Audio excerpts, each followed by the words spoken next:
This episode is being re-released as it was originally released on June 10th, 2023.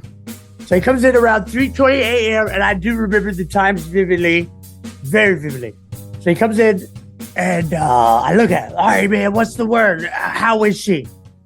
And he looks at me. No.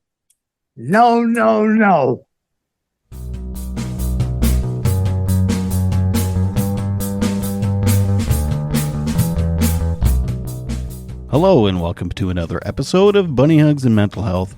I am your host, Todd Rennebaum. Well, thank you for tuning in for another week.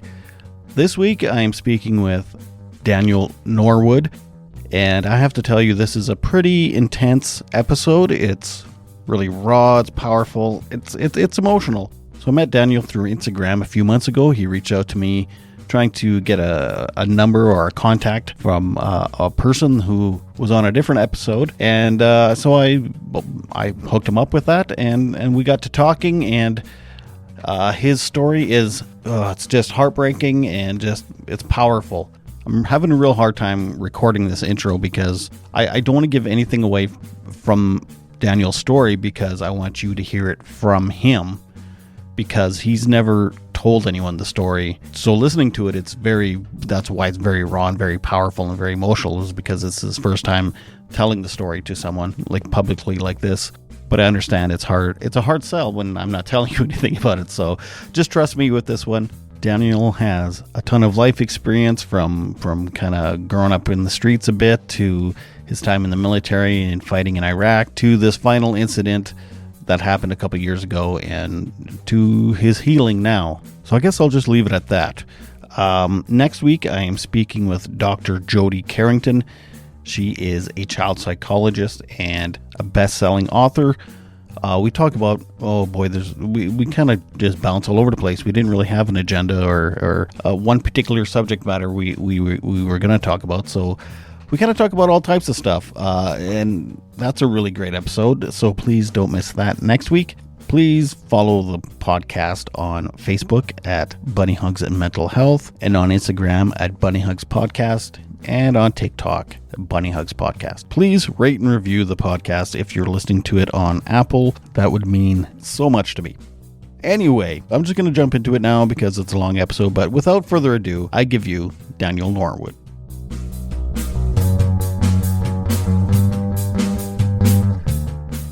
I am from Florida. Florida man. Yes. Grew up in a place called Golden Gate, and my family was from Fort Myers. And were you from a military family? No. Well, I mean, my mother was in the Navy, my father was in the Navy, but they didn't stick it out. Like, my father flew Hueys. Damn, I want to fly. And then me personally, I did 13,000 miles in Iraq as a medic. Oh, you were a medic? Yes. Ah, okay. But as a medic, I don't know much about, well, I know what I see on the media. Like, I'm from Canada, and I don't know much about seeing action in the Middle East as a American soldier. But as a medic, I'm assuming you see a lot of action. You also have to, like, shoot back sometimes. It's not just... We are called soldier medics. Soldier first, medic second. Gotcha. I can't do nothing if they're shooting at me. Right. So you seen some serious shit. It's not as bad as you would think, but I mean, it comes with the territory that earned the name Doc. Right. Like, they don't just give that out in the Army. You become Doc once you've earned it. So you're medically trained? Yes, sir. I trained over 2,700 soldiers in combat life-saving skills, and they all passed first time. Huh. Very proud of that achievement. It was with the 183rd Regional Training Institution. And as a doctor, is it okay to smoke? I'm teasing you. But don't ever smoke in a combat zone because the sniper can see your cherry. Really? Damn. Those are some serious... You see that cherry from 300 meters away. Meters? You talking meters? That's Canadian. 300 meters away, and the only people who carried pistols were medics and officers. So people with pistols were targeted. I had $20,000 bounty when I was over there. Really? So, sorry, that was in Iraq, you said? or Afghanistan? Iraq. Iraq. I did not get the pleasure of the Hindu Kush Mountains, and I didn't miss anything. I imagine. Holy Jesus. So who pays that bounty? The Iraq military pays whoever? Oh, I have no idea. I just know that 1,000 American dollars at the time I was there in 2011 was just a little bit over 1,027,000 of theirs. Yoy. Yeah. So you mentioned to me that you had some PTSD, or is it PTSD or CPTSD or both? PTSD. Okay. And is that from your time in the military? Well, I suppose. I mean, the military compounded it because I was a very terrible child running the streets and doing dumb shit, trying to be a gangster, you know. And yeah, I joined the military because I was going to be a T-shirt on some punk's chest or get a free burial. I opted in for the free burial. Then I became a patriot. Little laugh. You know, the first thing that happened to me in boot camp, I wore a pair of Gucci glasses. And the drill sergeant asked me, was I a pimp? And I said, yo, mama, and it's not what you do when you go to the military, brother. I spent the first 2 weeks pushing states closer to Florida. What do you mean? Oh, I see what you're saying. Yeah. Oh, boy. You didn't know that before you joined boot camp, not to say that kind of stuff? Bro, I was a punk, dude. Straight up punk.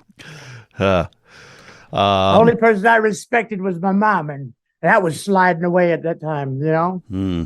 So did you have some kind of PTSD before you even joined the military from your time on the streets and stuff? Yeah. Yeah, because my therapist told me that the military, I should have never got in the military.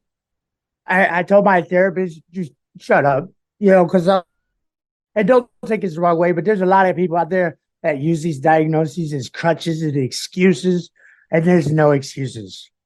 Get up and get it. You pave your way. Right. Yeah.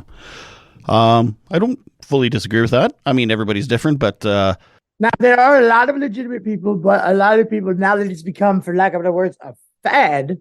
Mental health, you know. But then you got veterans with the stigma of PTSD or of having mental health issues. Right. You know, it's a stigma in the veteran society, like, oh, nothing's wrong with us, we're strong. I see.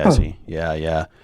So then were you honorably discharged, or how did you? Yes, sir. I got out as a medical non-commissioned officer, E5, and I was a great soldier. I got many medals. I got like 12 or 13 medals. I was wonderful. I was a wonderful soldier. But then as soon as I got out, went right back to being an idiot.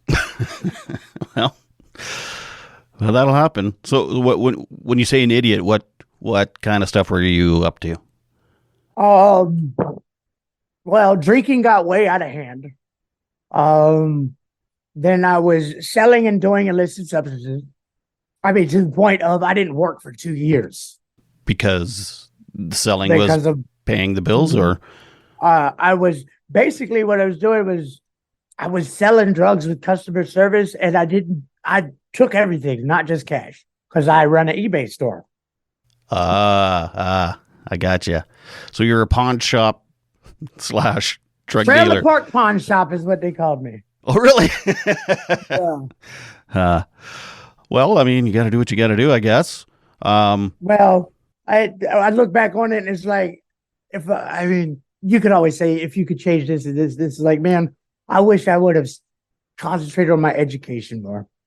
I'm very smart, dude. I'm so smart, I'm dumb. I've never failed a test in my life, and I never really studied. Now, I dropped out of school. My principal actually told me, dude, you're wasting our time, just leave. And then I went off and I smoked pot for a couple of years. And then 2.5 years into that, I was like, you know what?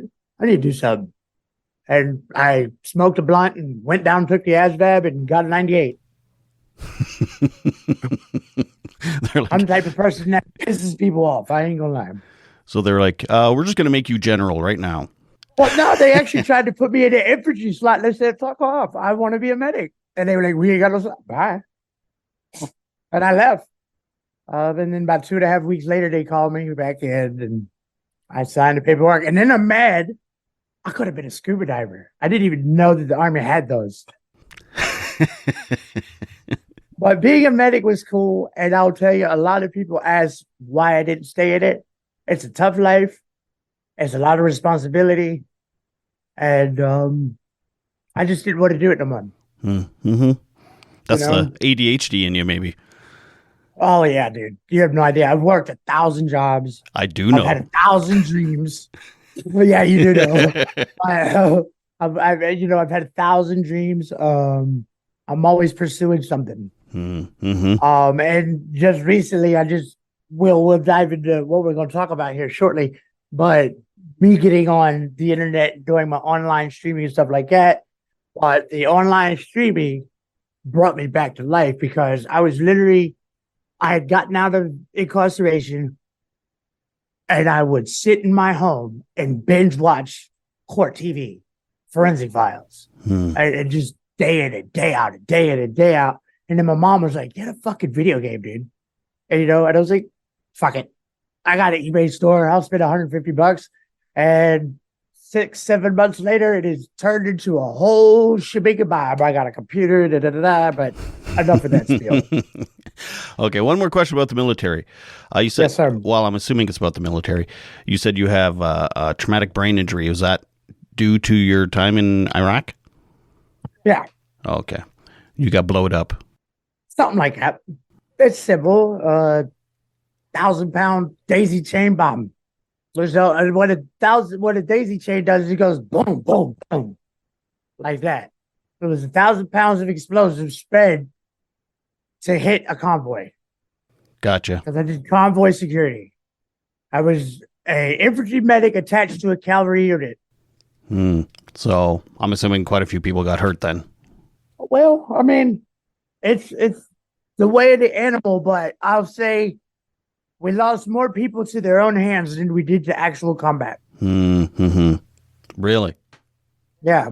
And the scariest part about combat is you show up with the fear of God in you, you leave with none. Yeah, I could see that. So then you come home, you've got PTSD from life, basically. And I didn't pursue getting any type of treatment for it because the military is an animal, and we were told, tell them what they want to hear so you can go home, because if you don't, you're not going home. So no soldiers actually went to get help. Right. And I didn't pursue getting help until my gunner, Joshua R. Woodring, rest in peace, brother, worked side by side with me. I got out of the military, and I was assured for a security job. So I started working for Whack and Hunt, also known as G4S. And we worked side by side every day. And you didn't see this one coming, man. He laughed, and but then you think back on it, you're like, yeah, he was crying out for help, but he was doing it without burdening anybody. But long story short, he didn't show up to work for a couple of days, and it was out of the ordinary. And me and another soldier went over there to check on him and went into the house, and I'll never forget that moment. And so after that, I spiraled, bro. And when I finally went to the doctor, I was diagnosed with schizophrenia, PTSD, mania, depression, ADHD, and ADD, like just a slew of shit. And then when they first did it for me, I refused to accept it. Nah, I ain't got that shit. Nope. And then they put me on all this medication that really messed me up, like 250 milligrams of trazodone a day with 420 milligrams of Seroquel a day with a 30 XLR Adderall in the morning. Yoy. I'm on 25 milligrams of Seroquel, so 400 and some is... And I followed that regimen for almost 2 years while being an avid alcoholic and abusing the substance Spice. Spice? Yeah, K2. Synthetic marijuana. Oh, yeah, that's not American shit. Yeah, but it was legal at the time. Right. We Huh. could get away with it, and I've always had issues with substance abuse. I mean, I still smoke pot. Um, I don't touch alcohol or other illicit substances. And we'll touch into why.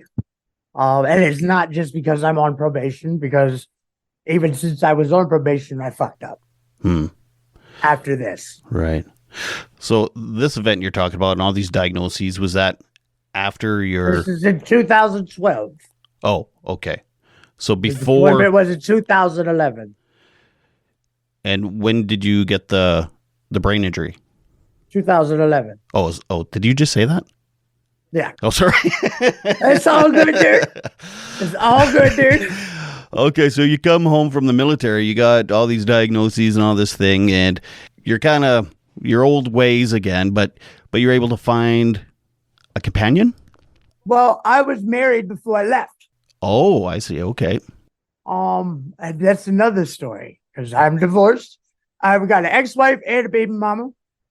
At this point, I'll probably be single for the rest of my life because I do have 2 daughters, and I refuse to let women be in and out of their lives. Plus, we'll talk about the story, but my youngest daughter was witness to what happened Okay. that night that we're going to talk about. Okay, and she's biologically yours? Yes. Oh, okay. And yes, my daughter and her son was in the backseat of this vehicle when everything took place. Okay. So you're home. You start. You're divorced. You have. Well, I come home and I was married until 2014. We were trying to work it out, and then no shit, dude. One day I just came home and she was gone. And that was it. She said she won custody of the child, saying I had violent ideations. And at the time, I was an alcoholic. I've been in and out of the mental institution more times than I can count. I've threatened to do terrible things to people while I was intoxicated.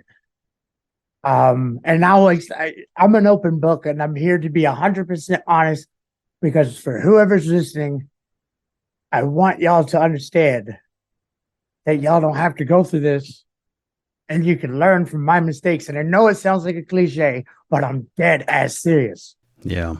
If I could just help one person not go through this, because this affects families, multiple people. This incident ruined generations, the way I look at it. Well, maybe. I mean, you're. And I'm very hard on myself. Yeah, that's right. I was going to say. There's nothing. I mean, people tell me to stop doing that. I can't. I'm hyper. I talk too much, and I'm my biggest worst enemy. Yeah. I mean, I get it, but yeah. But you're also being proactive, and I mean, it's not like it was this incident happened and then you just whatever, you dipped out or anything. You're taking responsibility and you're trying to be a better person and you're making changes and stuff. So that's all anyone could ever ask for, really, right? But anyway, we'll get to that. Yeah. So you meet. So when did you start dating your girlfriend? I was 19 when we started dating. And I didn't join the military until 24, and I was fucked up about that. I look back on my past. I was a piece of shit sometimes. So I come home and I tell my girlfriend, "Hey, what would you think of me joining the army?" She said, "I don't know. We'll talk about it." Why leave in 14 days? Wait. Is this the girlfriend that we're talking? I ended up marrying. Yeah. Oh, I don't care about her anymore. I want to talk about. Oh, okay. Okay. Well, let me get up to her. Okay. So I go through said divorce, and I'm still in service at this time. To finish out my career in the National Guard. And I was in until 2017. Okay.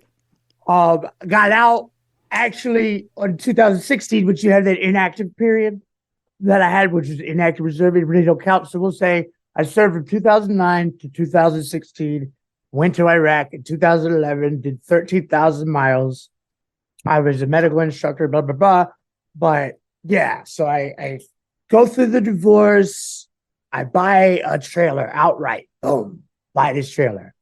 And this is after going through the divorce and then living in a room for like a year. That's when I started selling dope. Because I basically lived in a trap house, you know. Dope. And when you say dope, you don't mean marijuana? No, marijuana is not dope. Right. That's old school, man. Yeah, let me get a lid.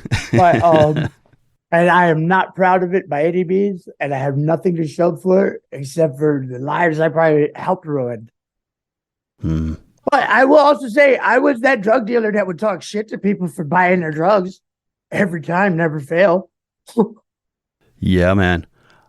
Yeah, I again, working in treatment, I know guys that like people that are like in the throes of addiction that are selling to people that are like celebrating other people's sobriety that used to buy from them, and because they know they're stuck. Nobody wants to be a drug addict. It's a revolving circle of madness. Yeah. And how many using drug addicts and dealers are supporting other people's and sobriety? I have to say, when you say drug addict, I can't ever say I was a drug addict because I like money. And I like to keep my mind together. Alcohol is what really grabbed me by the balls. Like when I was selling the dope, I wasn't doing the dope. Anyway, so I'm living in this place. Of course, it gets out of hand, you know, over time. And me and this dude get into it, and he pulls a knife on me, and I grab his hand, you know, tell him, do whatever you got to do because we're crazy. Anyway, long story short, I was like, well, I'm getting out of here today. And within 12 hours, I bought an $11,000 trailer outright. Boom. Moved in. So I owned the trailer, but I didn't own the land. So I moved in. And there for a while, I was chilling. It was great. And then I decided to get a doggy, which was a pit bull, and it didn't go over well. And over like a lapse of time, I got frustrated. So I decided to move out and rent the trailer to somebody. And that worked out for about 6 months. And then I flipped the fuck out and said, you know what? I'm sick of it. And I gave the trailer over to the person that was renting it and walked away. Really? Yep. I'm the brokest dude to ever give away a house. Huh. And then I was living with my buddy's ex-girlfriend for a while. And it was working out well. And, you know, over time, you know, I got them strung out and back and forth. And then I start flipping out on them because they're not clean. And then, you know, clash. And then they called the police on me for being there. And I lived there. And the police showed up and said, yo, you got 24 hours to get off these premises. Okay. And keep in mind, the girlfriend from the incident, I knew her since 2013. We had been friends. And when we were single, we were sleeping with each other. And then when we decided to date other people, you know what I mean? We left each other alone and just talked on the phone. Hey, what's happening, buddy? Right. And the only reason I told that backstory real quick is because of what I'm about to say next. So the police tell him, we can't tell him to leave, but once 24 hours, you got to be on the premises. So they left the police and the lady and the man that were living there at the time that I was living with left. And I won't lie, I wigged the fuck out. I packed 3 bags and I destroyed the house. Like I didn't break the walls or nothing, but like I broke all the shit in my room and left it a mess. And I go and I literally leave the home and I get on a Greyhound bus and I go to California. And I'm leaving everything behind, running away. From Florida? Nope, I was in Virginia at the time. Oh, okay. I moved from Florida in 2002. From the time I was born to the time I was 18, I moved like 32 times. And it wasn't a military family. I was, you know, I love my mother. She's wonderful. But when she was younger, she spent a lot of time running away from things. And that's why I learned you can't run away from nothing. Because I got into California, I got to Koreatown, and I was going to be an actor. It was in Hollywood, you know, fucking A. But About 2.5 weeks into that, Were you on the streets? no, dude. I was living with some Russians in Koreatown. Some Russians in Koreatown. Mm-hmm. That sounds like a cool band name. But it was cool. It was an experience. And then my mom was telling me, come back, and I told mom, fuck off. You've been telling me what to do my whole life. I'm gonna burn the hell out of spite type shit. And then I started thinking about my children. I was in between all that, I didn't even mention the woman I had a second child with. Mm-hmm. And I'm not really gonna get into it too much, but after my divorce, I had gotten with this woman that I was dating back in high school. We went to homecoming together, whatever. And since I had lost custody of my first daughter, me and this woman decided, hey, let's make a baby we can't have taken from us. Because her mom took her oldest child from her. Sounds healthy. Yep. And then, long story short, I go off, I get 2 DUIs after second DUI. We get into it, and then some kind of stupid argument comes together, and she already knows how much I don't get along with my ex-wife. And I looked her dead in her face and I'll dump you for my ex-wife. Man, she two-pieced me, and that's where we ended up moving to the trap house. And my child was 1. Little Halia was 1. So you have 2 daughters out in the world. You're living with Russians in Koreatown. Going to be a superstar. Yeah, living with the Russians. And I started thinking about what kind of piece of shit am I? I literally left everything behind like a shit to go accomplish what? Nothing. Absolutely nothing. But anyway, I just, and the overwhelming guilt came on me. Plus, I spent most of my time in California shit-faced. Right, yeah. Of course, yeah. Running the streets. And my new girlfriend, the one that we'll be discussing, her name is Jessica. And she brought me home. To Virginia. Yeah. She helped me out because I had went broke and I was pretty much fucking stuck out there. She got the ticket and brought me home and said, you need to be home. And met me at the Greyhound. And I'll never forget it. I got off the Greyhound. I meet Jessica. We hit the car. We go to Burger King. And we have some Whoppers. And I don't have nowhere to go. So I call the guy I was buying drugs from. Hey, I need to come live with you. He says, yeah, you can come live with me. Boom, we go down. I get down there. I show up at this man's house. And this is a whole nother fucking story. I show up at this man's house. Apparently something didn't happen. I don't know. He's been in some kind of fiasco. He hands me an AK-47. Sit with my girlfriend. We gotta go handle some shit. What's going on? So now I'm walking around with this man's girlfriend, an AK-47, sitting in a pagan's house. And I'm looking at this dude like, bro, I'm in your living room with your gun. I mean, I'm just doing what my man said. He said, it's cool, bro. Take a line. Jesus. You know what I mean? Yeah. And that night, the drugs were necessary. I can imagine. God. But anyway, I'm not even going to get into that because that's a whole nother, I got a lot of stories. That's a whole nother story. You got to write I a don't book. want to take up I need to, but I don't want to take up the whole thing with leading up to this. But yeah, and then I was living in Rustburg, Virginia, and I stayed out there for a while. And then my guy ends up becoming a fugitive from the law 3 days after I move in with him. So I end up living with his girlfriend. He's running from the law. He shows back up on the property, and the police are in and out, nonstop looking for this fucking guy. He shows back up on the property. He pulls up in a purple car. Bro, I ejected him off the property. Like, you gotta go. You're a fucking fugitive, bro. Long story short, his girlfriend's dad thinks I'm somebody else and shoots at me at point blank range. And I don't know why I'm still here. Because, I looked that guy in the face and said, you gonna take me from my daughter because of this? And then I said some real smart ass shit, and that's what made him shoot. But all I remember is the 2 shots, and then I ran out the back window, and then that guy took off running.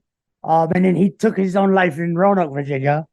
and they found him in the ditch 4 days later. I was like, holy fucking shit, man.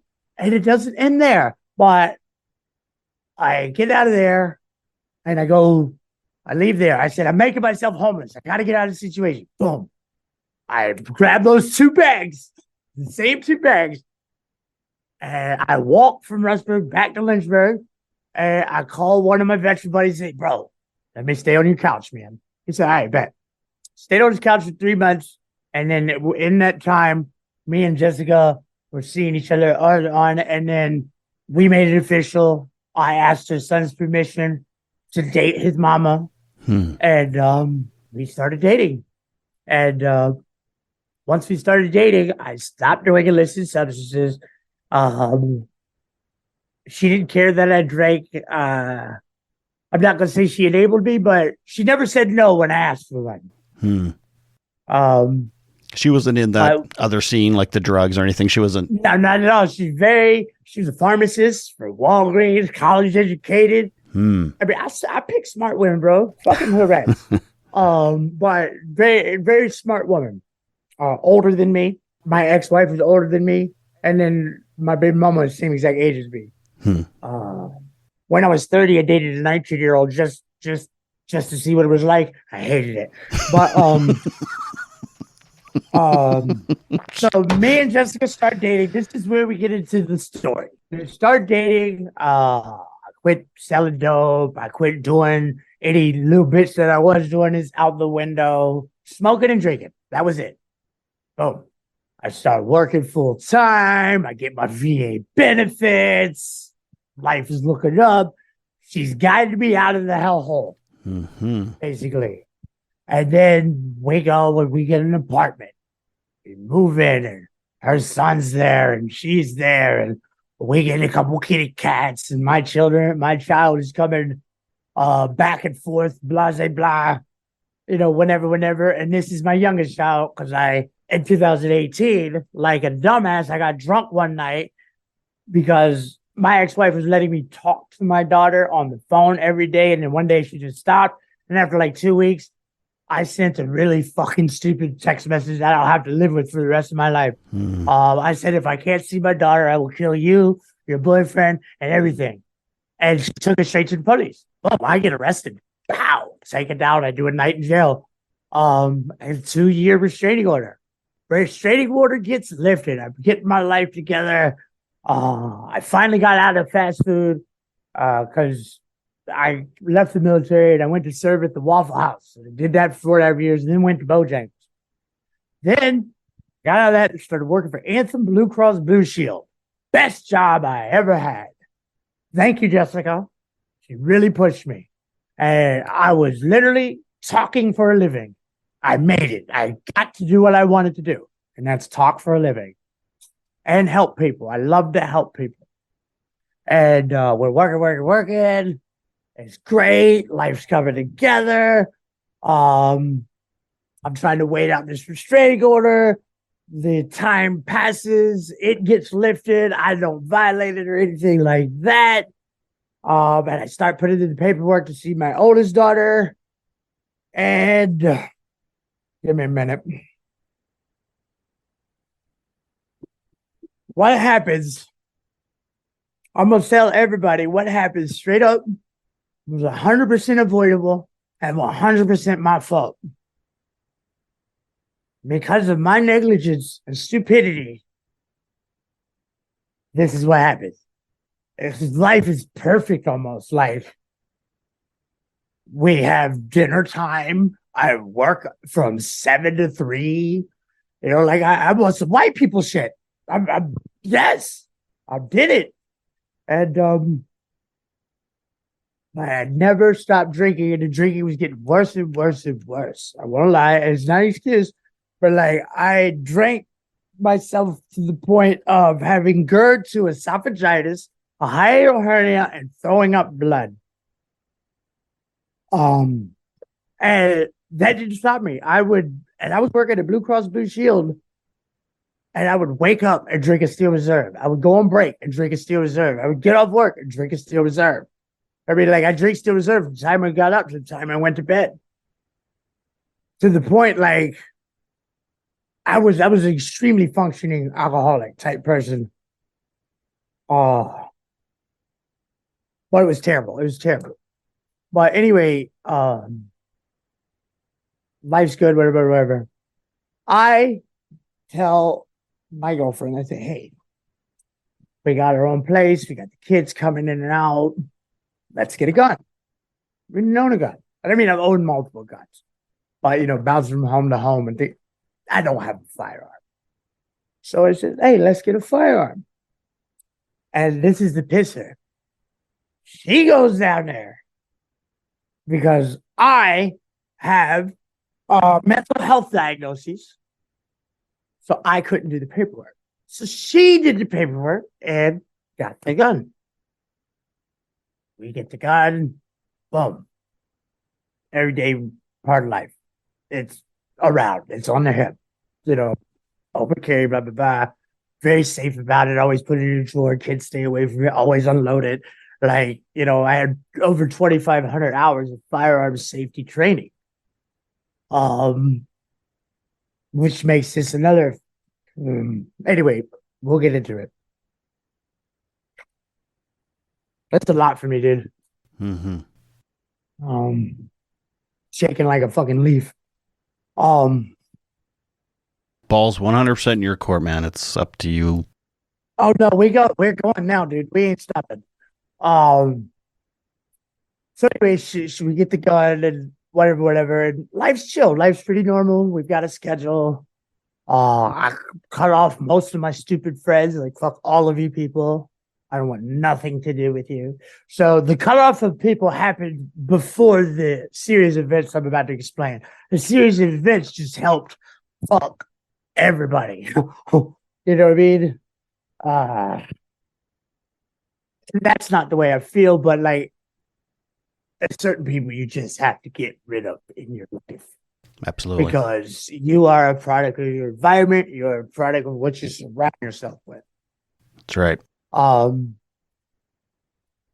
anyway, long story short, this woman helped me pull my head out of my ass, and we were getting our life together on some adult. We're going to settle down and have a future shit. My kid loved her. We're talking marriage plans. I'm meeting her friends. Her family loves me. Me and her dad are Joe Cool, and her son, me and him, dope bros for life, man. Yeah. And so we're going to go into it. We're just going to dive right into what happened. Because I think I've procrastinated enough.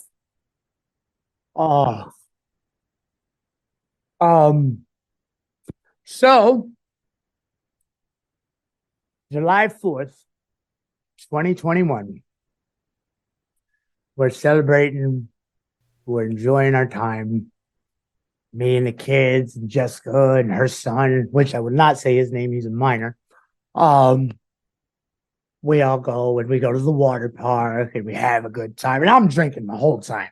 It's 4th of July. Fuck yeah, freedom. You know what I'm saying? Mm-hmm. And we're swimming and we're having a good time. We have friends meet us up there. And then we leave there and we go to the hibachi, and I have a big old plate, raw calamari and good stuff. You know what I mean? Like, and all this. And then we go to a park in Bedford, Virginia. And y'all can, I'm not going to say her last name, but if you want to look at the story, just Google Daniel Norwood. You want your full name? Yep. Because I don't have anything to hide. Right. Okay. A guilty man has something to hide. Mm-hmm. And the only reason I don't say her full name is out of respect. Absolutely. Yep. But I will say mine. My name is Daniel Norwood. And if you put that in your Google bar, you'll yeah. So, July 4th, 2021.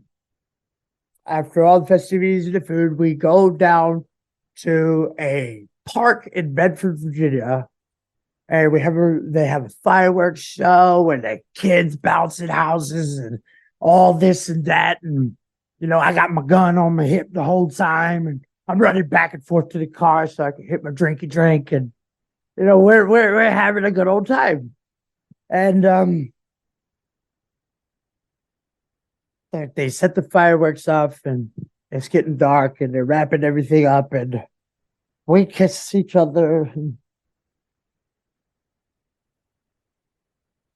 we talk about the future, and we go back to the car. We go back to the car, and we get in the car. And I don't think about it when I get in the car. We buckle up. We get the kids buckled up.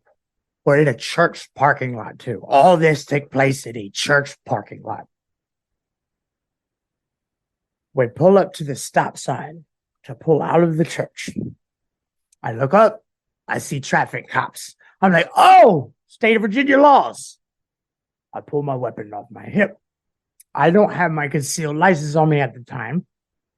In the state of Virginia, the gun has to be unloaded and the magazine locked in one compartment and the gun locked in another. I saw the flashing lights. I was intoxicated. I was like, oh shit, Virginia laws. I pulled the weapon out of my holster and I go to unload it, and I did not drop the magazine. So when I racked it, it popped the chambered round, and I had thought I dropped the magazine, but I was intoxicated. If I didn't drop the magazine, so I pull it back, and I think the chamber round comes out, and I let it go. And this is how I know I'm drunk. There was no situational awareness, no muzzle awareness, no nothing. I pulled it out of my hip. It's pointed at her as I'm unloading it. I don't drop the magazine. I rack it. It goes forward. Gun goes off. Because you get what you pay for, and it was a Taurus 9mm piece of shit weapon. But either way, it's still my fault. It's my fault. The gun should have never been pointed at her. I should have left it, but there's 1,000 things woulda, coulda. But anyway, so the gun's pointed at her, it goes off. It strikes her. At first. And keep in mind, this is at the stop sign in church parking lot with traffic cops standing about as far away from me as you are on my screen to me. Like he wasn't far at all. So boom. Oh my God. Are you okay? She looks at me. You shot me. I said, what do we need to do? Her eyes rolled back and her lips went blue. I jumped out of that vehicle immediately. No thought, no nothing. I didn't even have my shoes on. As soon as I saw that happen to her, and I'm a medic, but there was nothing I could do. I'm drunk, I'm panicking, and I jumped out, I grabbed him, I run. Officer, I grabbed by his arm. I'm not even thinking, cops are shooting people left and right. I don't care. I have him, sir, I had a negligent discharge. Those are my exact words. Help me. I had a negligent discharge. Help me. He runs. He opens the door. He sees the gun. He strikes her on the chest. Hey, and it starts rubbing her abdomen. And I get immediately, boom, tackled. On the ground, handcuffs, thrown in the back of the car. And I don't even know what's going on. You know what I mean? Like, what the fuck just happened? And I'm sitting in the back of this car, and I'm watching everything, and I'm just crying and screaming, and your kids are in the car. Yeah, oh yeah, in the backseat of the car. My 7-year-old child, 6 years at the time, and her 10-year-old son, 9 years at the time. in the back seat of the car. And I'm going to tell you, we all thought it was going to be okay. We all thought it was going to be okay. Hmm. You know, the sheriff of Bedford comes out there. He asked me, I had to tell it. I just kept repeating the same thing over and over again, because the truth, Mm-hmm. I have nothing to hide. I fucked up. I fucked up. And it all becomes kind of a blur. So I do remember they laid her out and they cut her off her shirt and all that stuff. And the part that breaks my heart was her son was right there for all of this. I mean, my daughter will be fine, but her son was right there. But I remember right before they pulled off, I yelled, I'm so sorry. And her son runs across the field and he says, I love you, bro. I forgive you. It's okay. And he hugs me. But this is when we all thought everything was going to be okay. Those was the last words I've ever said to that young man. I haven't spoken to him since. Mm. Now I am in contact with the family, but I haven't spoken to the young man. Mm-hmm. And I'm sure, the family is doing that on purpose. So anyway, I get taken away and they take me down to the station and I get put in the interrogation room and I'm sitting there. And I'm just, I don't know what I'm talking to the officer about. I know I was talking about something because talking is a defense mechanism for me. And everything was all right. Everything will be all right. I'm telling the cop, everything will be all right. Everything will be all right. Where was she shot? I don't know. I don't know. I mean, they kept asking where. I don't know. Oh, and that to this, I didn't find out where she was hit until forensic investigators told me. And I'm sitting in a room, and the investigator he goes through his little thing, and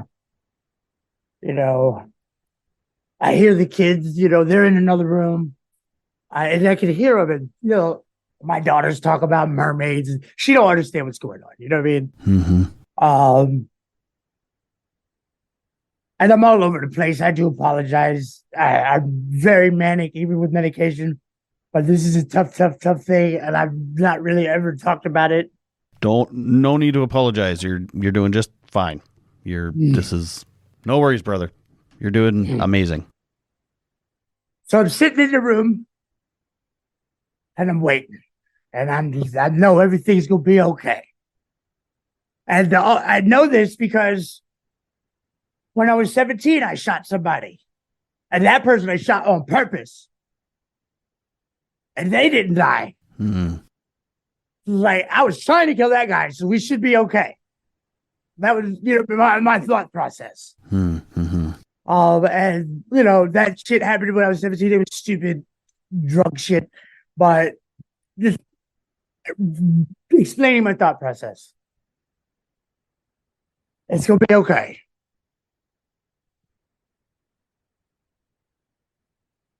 And the investigator disappears.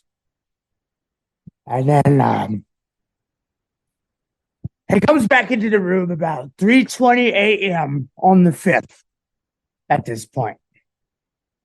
No, on the 4th, because the shooting actually occurred on July 3rd at 10:11 p.m. So he comes in around 3:20 a.m. and I do remember the times vividly, very vividly. So he comes in and I look at him. All right, man, what's the word? How is she? And he looks at me.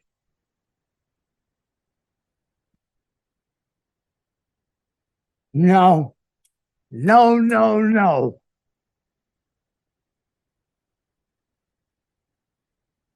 He didn't even say nothing. Just the look on his face. That was it. I knew it. I jump out of my chair and I smash my head into the wall. Bow! And I start screaming and crying, and the deputies grab me and say, "Don't do that! Don't do that!" You read like, you can't harm yourself. Mm-hmm. And then I just, I collapse onto the floor, and it doesn't click yet. Like, I mean, obviously it clicks, but it did. They dragged me in out of there from the interrogation, and it's like, you are now being charged with first-degree murder. Fuck. First degree. Homicide, man. Not even manslaughter. Eventually it comes, obviously, I'm talking to you. Yeah. But initially, I was charged with first-degree murder.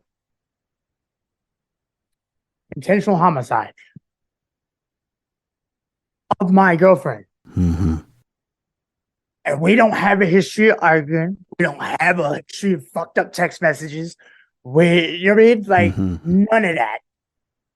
Now, of course, there was certain people that were like, oh, because I'm a yeller. I'm a loud person if you can't tell. So they're like, he yells all the time. Yeah, I do yell all the time, but not in an argumentative manner. But there were certain people who were, some people still want to see me die. But I don't blame them. It is what it is. Fuck. I just blanked out for a second. Hold on. My mind is racing. I gotta calm down. So anyway, we're gonna continue with the story. So they take me out of the interrogation room and they drive me down to the jail. I get into the jail and I get into the room where they're going to strip search you and all that. And I look at the CO and I said, just hug me, please. Just hug me. And this CO grabbed me and embraced me because I am a military man and a couple of COs served with me. So they know me as a man. And the CO looked at me and he said, you're one of the few that actually comes in here that don't belong here. I said, yes, I do. Yes, I do. And they put me on, I forgot what it was, but some kind of shit to calm me down, whatever. It doesn't work, but I throw up in a bucket and all this. And they literally took me straight from trying in that officer's arms and put me into a general population pod. And all these dudes, I'm talking, this is 2 hours after I left the interrogation office. I'm in a general population pod. All these fucking people have just watched the news. I come in there. I just killed my girlfriend. They were going to kill me that night because I heard them. I was laying on the top rack, and they would talk about, we're going to catch him. And, and I mean, I may have been hearing things, I don't know, because they all denied it or whatever, but like, I swear to God, I heard them saying they were going to smash my head in and take me out by the morning. So I leap out of my bed. Boom! God, get me out of here. Get me out of here. So they pull me out of here and they put me into a smaller bay. That's fine. I freak out again. I tell the officers, tell the media to leave my mom alone. So I start going through like a real psychotic episode. I start seeing things that ain't there and all this stuff. And I'm sure some of it was alcohol delirium. Right. Let's be honest. Yeah, right. So I'm in this little pod is about 8 people in here compared to the other one that had 66. I'm here with the 8 people, but I'm sitting there and I'm on another top bunk, and all I can hear is the people on the other bed beating on the wall. It's my full name. We're gonna kill you. We're gonna kill you. And I have like this crazy whatever, and I start low crawling up and down the bay like I have an assault rifle. And just kind of losing my shit. And then I start arguing with the guards, about food or something. I don't even remember. I just know that I went in on the guards. And then I just started declining. And the only reason I'm mentioning this is because it's a mental health thing. Like, it was a snap that I've never been through before. And yeah. Mm-hmm. But they pulled me out of there. They pulled me out of that one. And this time they pulled me out. I didn't want out. So I'm fighting. I'm fighting these people. And I should have just sat there and shut the fuck up and whatever. But like, I wigged and started fighting with these people to the point I got maced. And then that didn't work. I rubbed him in the face. And so they grabbed this fire extinguisher looking thing in my face. That put my ass on the ground. Then they got back up and continued to fight to the point that I ended up strapped to a chair with no shirt on, with the heat blowing on your back, locked in a cell. And I was still freaking out on that because I was strapped in this fucking chair telling the guards that they weren't officers. They kidnapped me. I'd been kidnapped. And I go on this for quite a while. I'm screaming and yelling, I've been kidnapped. Is this still all in the same first day that you went to jail? Yeah, within like the first 72 hours. And like I said, then I'm strapped to this chair, and I remember finally calming down and started to talk friendly to him, like, hey, maybe if I talk friendly, they'll let me out of this chair. Yeah, not happening. But and then they take me out of the chair and they finally stick me into solitary confinement. And I'm wigging.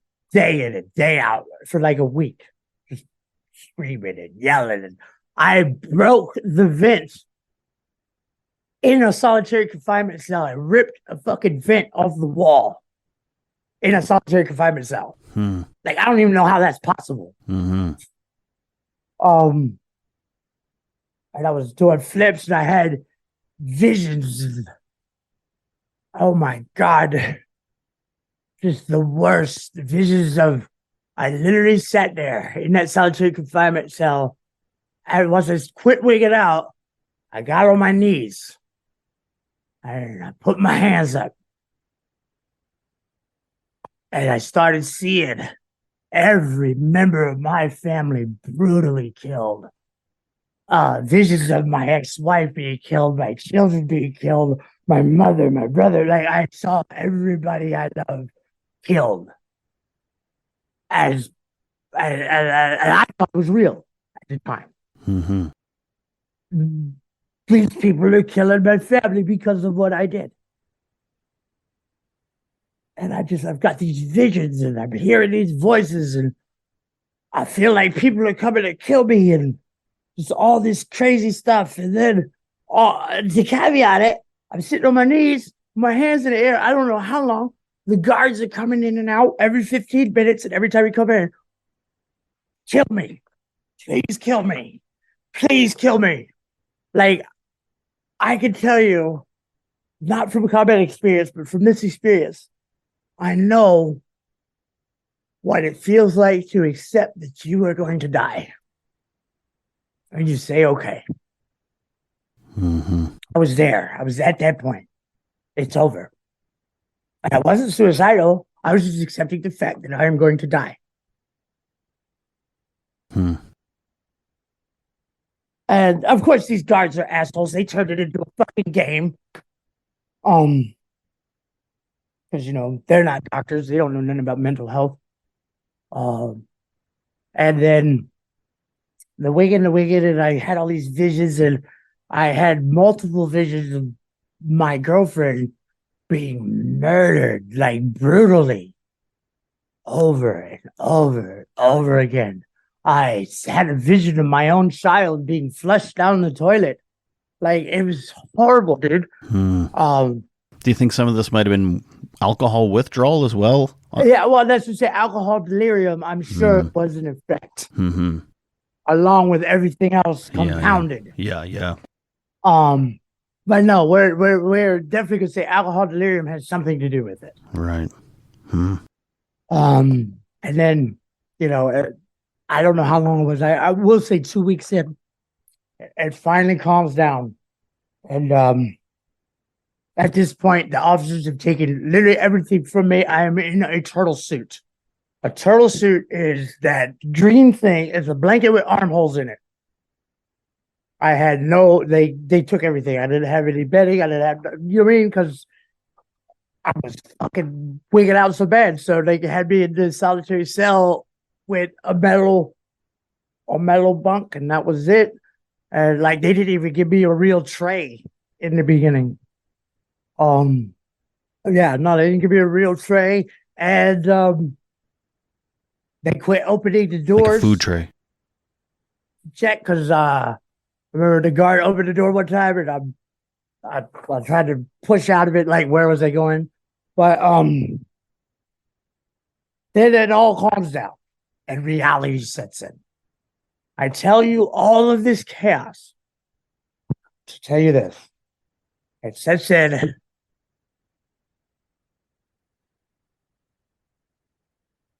And I accept responsibility from the beginning, but in that cell, I didn't beg God for forgiveness. I begged her for forgiveness. I'm still working through the God stuff.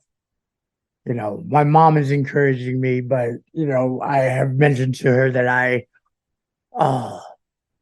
and I'm not going to get religious, but I have mentioned to her that I feel like I may be damned to hell. And she says, I got to get out of that mindset.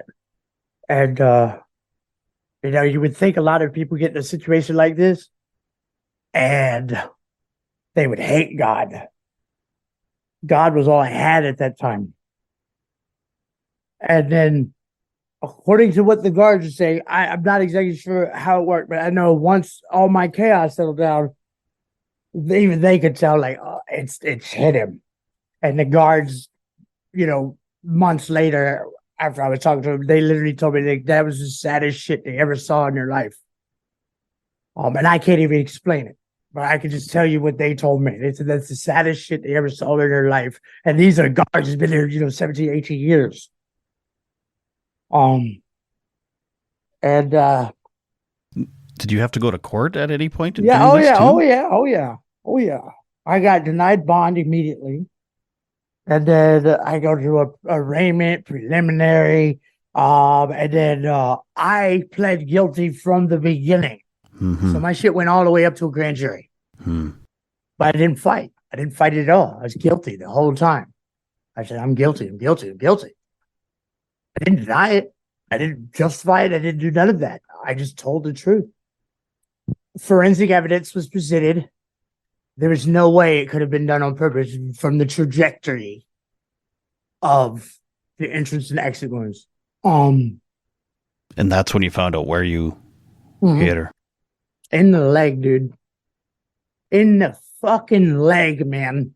I've heard of this. There's a major artery in your vein, in your leg. Femoral artery.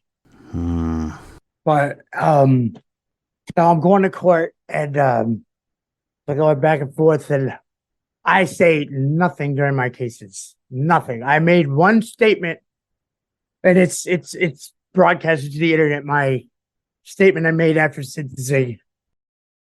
I will never forgive myself for this accident, but I will honor her memory with all my heart, just as I honored her daughter when she was with us. I am truly sorry. I was supposed to protect her. That was my intentions, and I failed. I love Jessica dearly. Life will never be the same without my beautiful girlfriend, and I'm so sorry. And I didn't wait. I wrote that statement while I was still in solitary confinement. Right. And held on to that statement all the way until the end of sentencing. But I tell everyone this entire story, and it's not over yet, but I'm pausing to say I tell everyone this entire story to tell you that it's not too late to make a change. And if you find yourself in the revolving circle of madness, ask for help. Because I can guarantee if I had asked for help and admitted I had a problem, this would not have happened. I don't know what to say. I'm so sorry that you're going through this. And so I show up, and I don't remember. It was many court dates. It was like 8 or 9 court dates. But I remember the first one that I saw her parents at. And I come out, and, they pull me out. I'm in chains.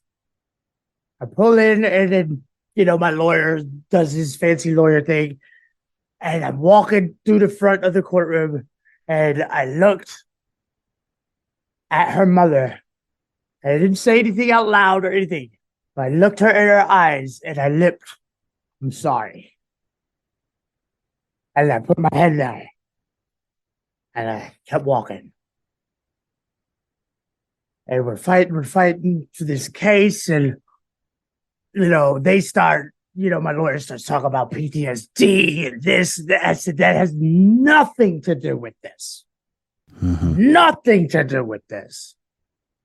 I hate when they do that. Hey, he's got military background history. Let's blame it. No, this was me. I did this. Ain't no PTSD to it. Ain't no mental problems to it. A lapse of judgment and pure negligence. Anyway, we go through courts. And then I eventually actually got out on bond. Many, many moons later. Almost a year later. Get out on bond. And I get out. I embed myself with my family, and I get into the VA and all this, and go through the process and the steps, or whatever. I don't know, dude. Because I feel like it's bullshit that I'm even talking about this. Yeah, I fought for my life, but it was my own fucking fault. Yeah, but it wasn't like a first degree murder. It was like people fuck up, man. When I was working in addictions, I met an 18-year-old kid who was drinking and driving and wiped out a family. And like you said, it's negligence. Accidents happen. Bad shit happens. You paid your price. You're still paying your price. Well, I've not touched alcohol since that day, and I will never touch alcohol again.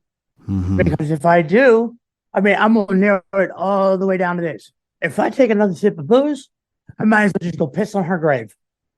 Right. And I was forgiven by her father and her family publicly the day of sentencing. And I'll never forget what he said. And it's true. He said, when you decide to mess up again, just know that my daughter died for you. And he hugged me.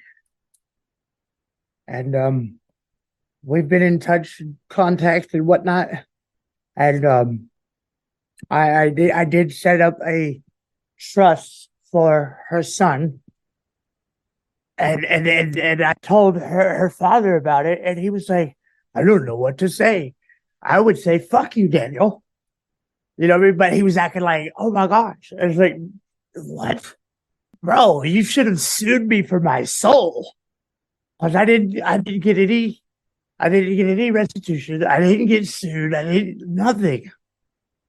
I got charged with involuntary manslaughter and reckless handling of a firearm. And that's exactly what happened. Why would they sue you?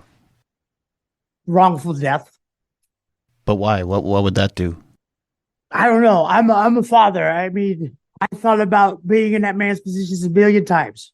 Mm-hmm. And if something like that happened to my daughter, it was a legitimate accident, I would be able to forgive, but I'd never speak to that person. You know, and the man tries to encourage me. I'm flabbergasted. It's the power of forgiveness, man. Something I learned in AA. We step 9 is making amends, and that's partly not only for the people you hurt. You're asking for forgiveness, but it's so that you can learn what forgiveness looks like, so you can forgive yourself. So, just be inspired. Just be grateful. Well, I mean, and I tell you, it's almost impossible for me to forgive myself. I know. Because I have such a big heart. I love hard. I care hard. I mean, I had my shit in experiences in combat. That is nothing. This is a whole nother monster. Mm-hmm. I did the worst thing you could do in this life to somebody I love. The scary thing is it could happen to anyone for any kind of negligence, whether it's firearm or alcohol or whatever. And I still have a Facebook, but I haven't posted on Facebook since July 2nd, 2021. And the last thing I ever posted on Facebook was, I cannot wait to see the day the chickens could cross the road. But I did mess up when I got out of incarceration. I did get on there and looked at what they had to say. But I will say, now I do live a very isolated life now. Yeah. I live most of my human interaction is online. I am very wary about going in public. I have been blessed, though. I've not been recognized. Or if I have been, I have not been pointed out. I had 2 fears. I was going to get killed walking into the courthouse that day. And the other fear was in Walmart or something. He's a murderer. You know what I mean? Mm-hmm. In front of the whole world. And the bad part about it is, I think about this. Remember I told you earlier about a stupid text message I sent my ex-wife in 2019 or 18? Mm-hmm. Well, guess what? How does that look on my end, fighting for my oldest daughter? Now my ex-wife could say, he sent this message in 2019, and 2 years later, it really happened to somebody else. Mm-hmm. And she's playing the I'm scared of me card. And that blows my mind, because the child that was in the car, my Halia, we spoke to each other pretty much every week. I've never lost touch with that child. And me and that child have an unbreakable bond. Yeah, I see you have pictures of her on Instagram, and you're like together and stuff, not just. Yeah, that's my warrior. And I mean, my oldest daughter, I love her to death, but I don't know her. Mm-hmm. And my fault. What my mother tells me to encourage me is, she's going to realize that her mother ripped you out of her life, and she's going to want to find the truth. And one day she's going to show up, and I'm never going to be able to get rid of her. You're still seeing counselors and therapists and psychiatrists, I'm assuming, and I hate my psychiatrist, but I like my therapist. Right. Yeah. And I'm also in a veteran group called My Veterans Passion, which is a nonprofit organization that helps. We bring awareness for veteran suicide, and they help people with PTSD, and they do counseling, and I go to weekly counseling with them 4 times a week. And then I have my therapist and like all this other shit. And So you're being proactive. You've taken responsibility. If people are going to judge you no matter what. But yeah. I think you are maybe worrying too much that you're going to be recognized and stuff. And I get it. I mean, that's... Well, I've gotten over it a lot because, I have put my face out there on the streaming network, and that was a huge thing for me. Like, I was not going to show my face. I wasn't going to do all this. And I said, you know what? It is what it is. And talking to you has now been the first time I've got to explain my side. And I'm going to be the first person to tell you, I do not want a single person out there to feel sorry for me. Do not feel sorry for me. I beg of you. I deserve what I'm going through. I don't know. And it's not an excuse to have a sob story, but it's an excuse to make a difference and do some fucking good in this world. And I'm pursuing, I want to create a foundation in her name, to Jessica, her last name, Foundation for Gun Safety and Substance Abuse. And I wanted to be a nonprofit foundation, and it's a mountain to accomplish, but it can happen. Yeah. As far as I'm concerned, you're doing all the right things. And it's just, it's progress, not perfection. And you're progressing. Whether a baby step is still a step. And, hopefully one day you can heal. You're never going to get over it, right? I hate when people say shit like that, but I think you deserve a better quality of life than you're giving yourself. Let's put it that way. But again, it takes time. It takes healing. And you're on the path, man. You're on the path. Take your meds. Take your meds, yeah. Take your meds. Make your beds and take your meds. Yeah, basically. Tell me how Twitch has been. You don't have to promote your channel or anything like that, but tell me how it's been helpful for you. You said it's basically saved your life. Yeah, okay. I won't use my username, but yes, I am on Twitch, and it just started off as just play a game, get your mind off things, and then I started playing online with people, and I have a personality, and people were like, "Hey, dude, you should do this." Nah, man, I can't. And I was always a musician for many, many years, a performer, an entertainer. I'm the guy who would walk in the room and light it up. That's me. And I refuse to do, because the genre of music I make was rap music. And after what happened, I refuse to represent anything like that for the rest of my life. I got nothing to say. I don't have bars. I'm not cool. You know what I'm saying? And I'm not going to make a song about it. And I was like, I'm a creator, though. I've got a creative mind. This is a way I could let it out and use my creativity and not do music. I dove face first into it and built a great Twitch channel. I've got a wonderful following. It's growing and growing, and the people, it's nothing like the music industry. Nothing. The music industry is dog, man. Whereas in this community, the streaming community is very uplifting, very positive. And I've actually had a few people on Twitch that I have opened up to, and they shocked me. We love you, dude. It happens, dude. It'll be okay, dude. Because I always go into it. I'm going to tell y'all something, and if you don't talk to me ever again, I understand. And they never react like that. They bro, it'll be all right. We ain't going nowhere. Wow. I'm humbled. I'm humbled. Isn't that a great feeling? So now I get on there and I hit the button and I talk to people and I communicate with people, because I used to be the guy I hang out all the time. This is my way of hanging out again and feeling social. And some people from the outside look at it and say it's still a dangerous way to live, because I'm very isolated. very isolated, and I don't want it to change.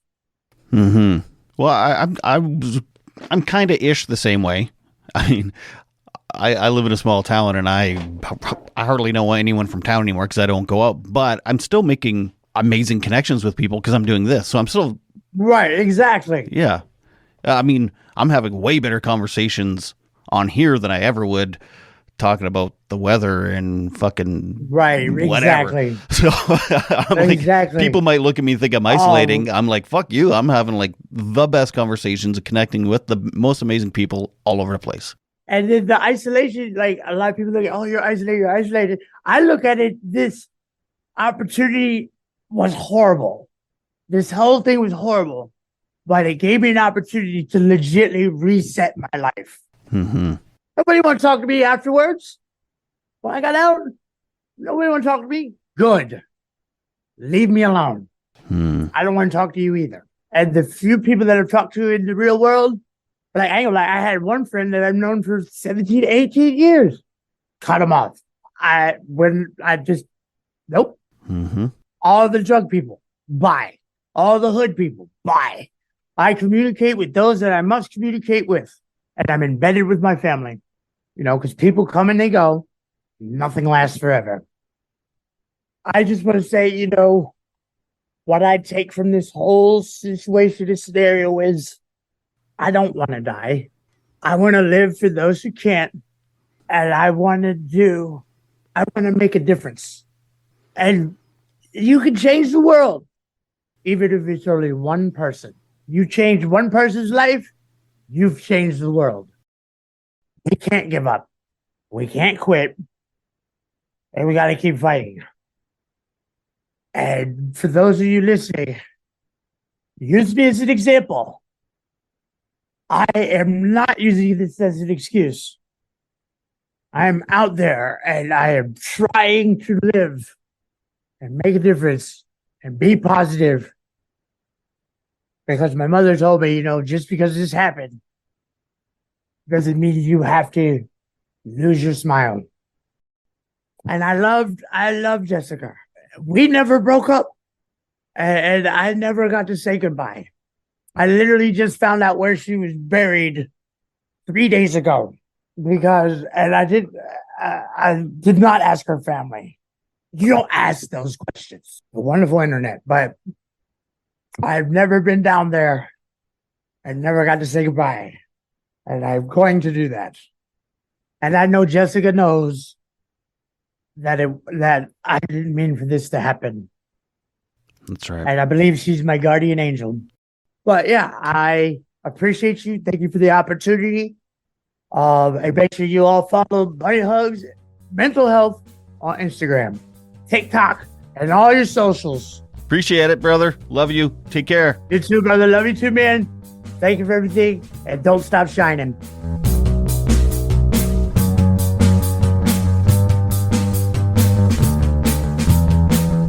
Thank you, my friend. Daniel and I have a bit of a relationship now. We actually text quite often. He's been very anxious about this coming out, this episode. It's highly anticipated, as he says. I'm very proud of you, Daniel, for doing this, because you didn't have to, and I know how hard it was for you to do it. And I think it's a good step forward to start your healing process. And I'm happy to say that Daniel texted me the other day. He said he listened to it with his one of his kids' moms and some of her kids, and they all cried together as a family, and they processed stuff as a family. They shared their feelings and their memories of the event. Unfortunately, he went straight to jail, so they didn't really have time to process it as a family. So I think that's I mean, it's hard, but I think it was ultimately going to be a very good thing that happened. So, Daniel, thank you so much for this. I'm so honored that you chose Bunny Hugs and Mental Health and for me to tell your story. And I think you are going to help people. I've done an episode before about accidental killers, and I think it happens way more often than people realize. Maybe not to these extremes, but it happens a lot. So I think I think you're going to help some people. So thanks again, Daniel. And thank you, everybody, for listening. If you have any questions or comments or concerns about this episode or any episode, please reach out on Instagram, Facebook, whatever, and leave some comments. And please, everybody, remember to make your beds and to take your meds. Bye.